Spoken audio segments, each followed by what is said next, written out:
The Doodler Murders, 1970s, USA, The Sketch of Death.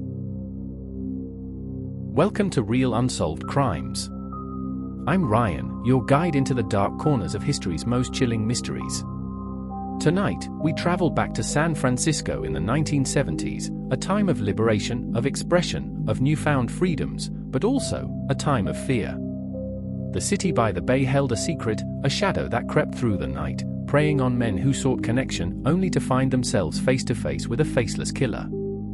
His name was unknown, but his method was unmistakable. He would approach his victims in bars, strike up a conversation, and sketch their likenesses. A charming artist, a man with a talent for drawing, but beneath that exterior lurked something sinister. Because soon after he finished his sketches, his subjects would be found dead, stabbed viciously, left to bleed out alone. He was known only by the name given to him by the press. The Doodler. This is the story of a killer who taunted San Francisco's LGBTQ+ community, eluded capture for decades, and remains one of the most terrifying ghosts in true crime history. Stay with me as we unravel the mystery of the Doodler. A city of freedom and fear. It was the mid-1970s in San Francisco, a city known for its progressivism, its counterculture, and its flourishing gay community. The Castro district had become a haven, a place where people could finally be themselves, away from the judgment and persecution they faced elsewhere. But even in a place of safety, there was danger. The first victim was discovered in January 1974. A man, found brutally stabbed to death on Ocean Beach. His body bore the marks of rage, multiple stab wounds, deep and merciless. There was no sign of robbery, no indication of a struggle. He had simply been left there to die. A few weeks later, another victim was found. Then another. The pattern emerged quickly. Each man had been picked up from a bar, each had engaged in conversation with a stranger, a man who charmed them with his ability to sketch, to capture their likeness with just a few strokes of a pencil. But once they left the safety of the bar, they never came back. The signature of a killer. The newspapers dubbed him the Doodler, a moniker as eerie as it was fitting. He was an artist, but his canvas was death. His victims were always men, many of them closeted, reluctant to report any suspicions to the police.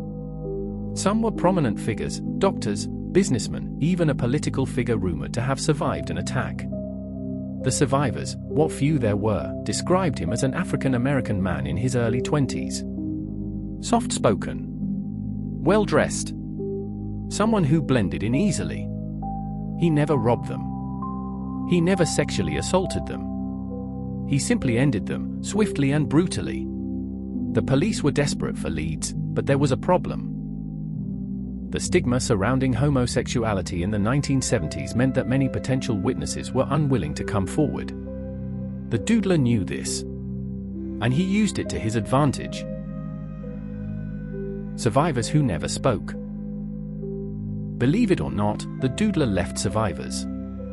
3 men, all of whom had encountered him, suffered his attack, and lived to tell the tale. But here's where the case takes a frustrating turn. These men refused to testify. Why? Because coming forward meant outing themselves in a time when being openly gay could cost them everything: their jobs, their families, their safety. One survivor was said to be a well-known entertainer. Another, a diplomat. Their silence allowed the Doodler to remain free. And so, he continued. The prime suspect. In 1976, investigators had a breakthrough. They had a suspect. A young man who fit the description. A man who had been seen at the same bars, who had been questioned and even admitted to meeting some of the victims. But there was no physical evidence. No witnesses willing to go to court. No confession. Despite overwhelming circumstantial evidence, police couldn't make an arrest. And then, the killings stopped. The unsolved ending. Was the suspect truly the Doodler? Or was the real killer still out there, blending into the city, sketchbook in hand? For nearly 50 years, the case has remained cold. But recently, there's been renewed interest. Advances in DNA technology, new investigative techniques, could we finally unmask the Doodler? Police believe they are closer than ever. They've even released a new composite sketch, aged to show what the Doodler might look like today. But will it be enough? Will someone, after all these years, finally break their silence? Or will the Doodler's secret remain hidden, sketched into the shadows of history? And is it possible that he is still out there? Thank you for joining me on this deep dive into one of history's most chilling unsolved crimes. If you enjoyed this episode, don't forget to follow Real Unsolved Crimes for more terrifying mysteries and hidden truths. If you have any thoughts or theories, drop a comment and let's discuss. Until next time, keep your eyes open and your mind sharper.